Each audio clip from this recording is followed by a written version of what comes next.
روحي فتاة بالعفاف تجملت وفي خدها حب من المسك قد نبت وقد Assalamualaikum warahmatullahi wabarakatuh. Nanti sekalian kelas 10 yang saya banggakan. Hari ini mari kita lanjutkan pelajaran kita Quran hadis. Hari ini akan mempelajari tentang sejarah perkembangan hadis. Jadi hadis mulai awal sampai tersebar sampai bisa diamalkan itu ada sejarahnya, ada perjalanannya, dan itu tercatat oleh para ahli hadis atau muhaddisin. Sejak awalnya bagaimana hadis timbul atau bagaimana prosesing hadis itu awal-awalnya ada. Itu diketahui bahwa hadis yang kita amalkan seperti perintah sholat, Sallu ala Musolli, ya. Itu ada awal-awalnya, ada sejarahnya, ya. Dan ini diliput oleh para ahli hadis. Bagaimana mulai awalnya, ya.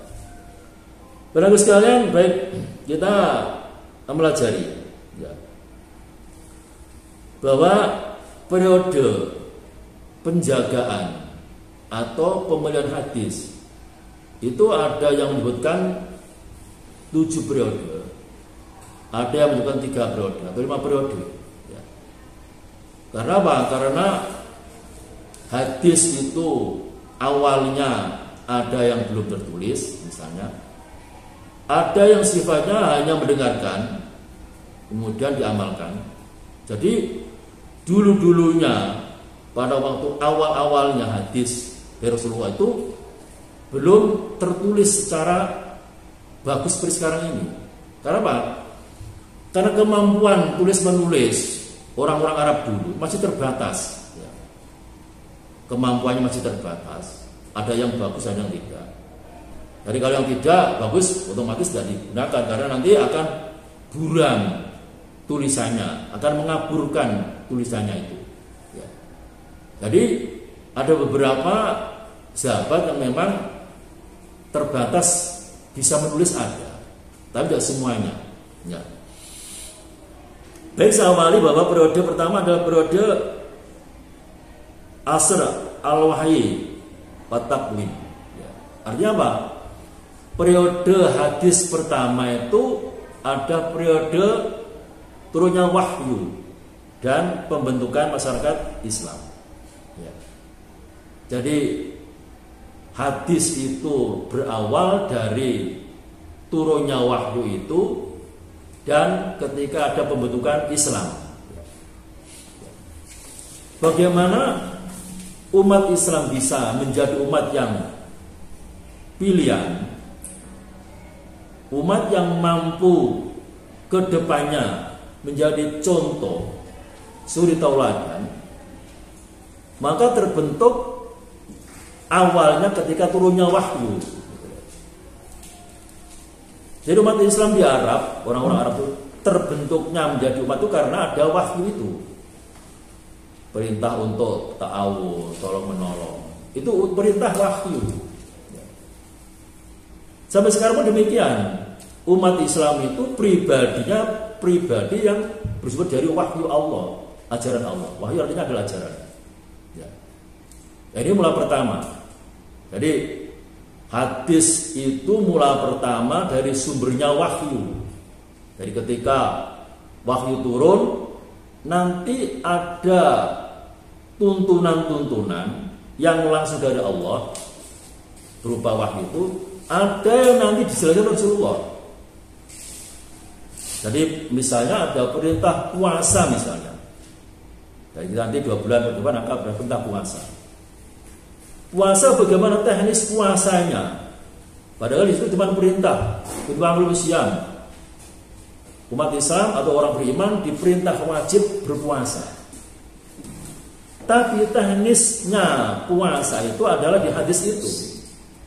Rasulullah dipandu oleh malaikat Jibril. Karena semua yang ada pada Rasulullah adalah dari Allah. Dari Allah lewat perantara malaikat Jibril.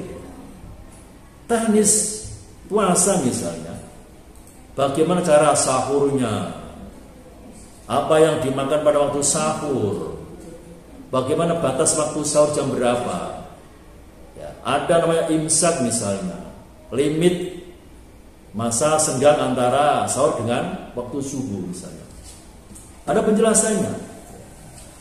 Jadi inilah kisah awal, ada hadis.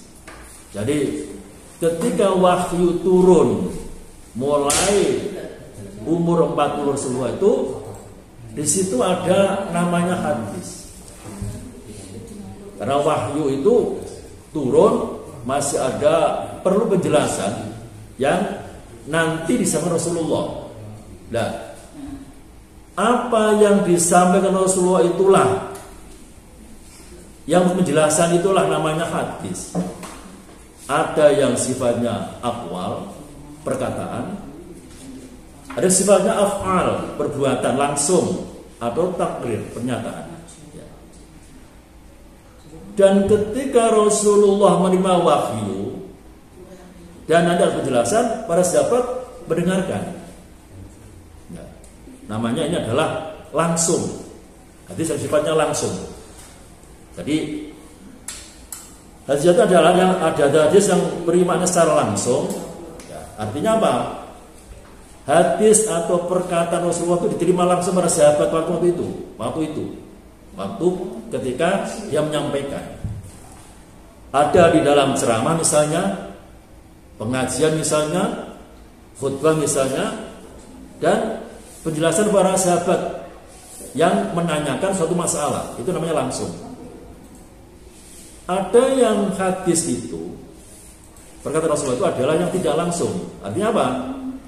Dia mendengar itu dari berita para sahabat yang waktu itu adalah mengikuti langsung pada Rasulullah.